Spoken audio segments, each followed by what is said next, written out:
Bonjour à tous, bienvenue sur Échecs et Pédagogie. Bonjour Laurent. Salut à tous, salut Romu. Donc aujourd'hui une partie jouée en 1964 à Amsterdam, au tournoi interzonal, entre le grand maître hongrois Lajos Portisch et l'ancien champion du monde Vassili Smyslov. Le trait est au noir, donc Vassili Smyslov est à l'attaque comme vous pouvez d'ores et déjà le voir.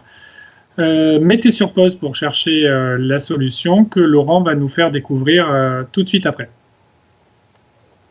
Alors, effectivement, les noirs sont à l'attaque, mais les blancs sont pas en train de lire le journal, on va dire ça comme ça. Les deux rois sont extrêmement exposés.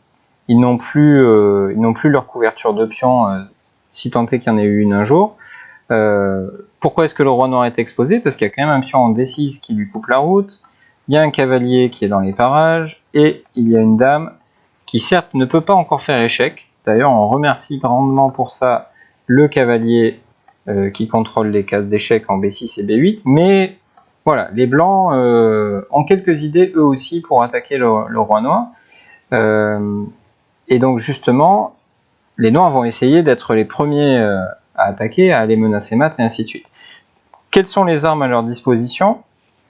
On remarque évidemment cette dame qui est entrée dans le roc adverse, qui limite grandement déjà les possibilités du roi adverse. Le pion sur F3 qui pourrait et qui va probablement être d'une grande aide pour attaquer. Et enfin, le cavalier ici sur E5 qui est prêt à participer au jeu et qui peut facilement se déployer vers l'aile roi. La pièce qu'on va plutôt garder en réserve défensive, ça va être le cavalier D7 qui, comme je l'ai déjà dit, tient en respect les cases B6 et B8 et qui, pour l'instant, interdit aux blancs de faire un échec avec leur dame. Il y a quand même un échec dont il faut se soucier, c'est l'échec sur E6.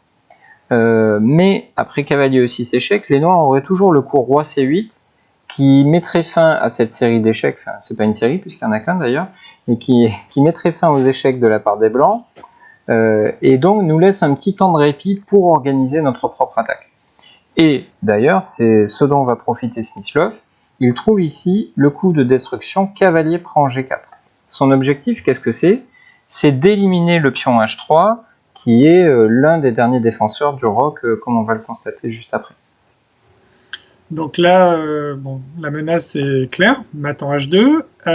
Il n'y a pas vraiment de défense à part la prise du cavalier. Voilà, encore une fois, on peut faire un petit échec de consolation, mais après roi C8, ça va roi pas plus C8, loin. comme tu l'as dit. Ouais. Et ça change là, pas vraiment l'histoire. Ouais, en tout cas, ça aide pas pour défendre contre la menace de mat en H2. Donc les blancs sont obligés de prendre le cavalier. Exactement. Quelle est l'idée de Smyslov après ça? Donc, comme tu le dis souvent, chaque fois que l'adversaire joue un coup, il y a des avantages, mais il y a aussi des inconvénients. Ici, le pion est passé d'H3 à G4. Ça signifie que la colonne H est désormais disponible et on va pouvoir essayer d'en profiter. Et c'est exactement ce que fait Smyslov avec le coup Dame H4 échec. Alors on comprend bien que ça force Roi G1. Et maintenant, Dame G3 échec. Donc ce que sont en train de faire les noirs, c'est de réorganiser leur attaque. La dame sur F2 était très bien placée, mais elle limitait les possibilités du pion F3, qui n'avait pas d'autre mission que de contrôler la case ici sur G2. Désormais, son chemin est libéré, donc il va pouvoir aussi avancer. C'est exactement ce qui va se passer. Et après Roi H1, on joue pion en F2. On n'a que deux éléments pour attaquer, mais avec une coordination parfaite, ça suffit. La dame menace mat en G1, et ça devient compliqué pour les blancs.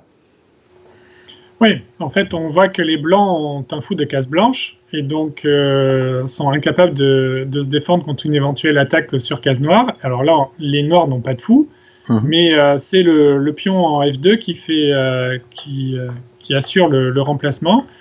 Et du coup, menace dame G1 mat qui est imparable, puisque sur un coup comme fou G2, pour éviter dame G1, évidemment, il y aurait dame H4 avec un mat à la clé. Après dame H3, fou H3 et dame H3. Exactement. Et si jamais le fou part dans l'autre direction, c'est encore plus rapide, puisque on a immédiatement le coup dame H3 qui fait mat. Ok, merci Laurent pour Merci à toi. ces explications très claires. On espère que cette vidéo vous aura plu. Si c'est le cas, likez-la. N'hésitez pas à nous faire des retours sur vos impressions et sur votre ressenti quand vous regardez nos vidéos. Pour nous, ce sont des informations relativement utiles. Abonnez-vous à la chaîne si ce n'est pas déjà fait. Et on vous dit à très bientôt pour une nouvelle tactique du jour. Au revoir. Au revoir, à demain.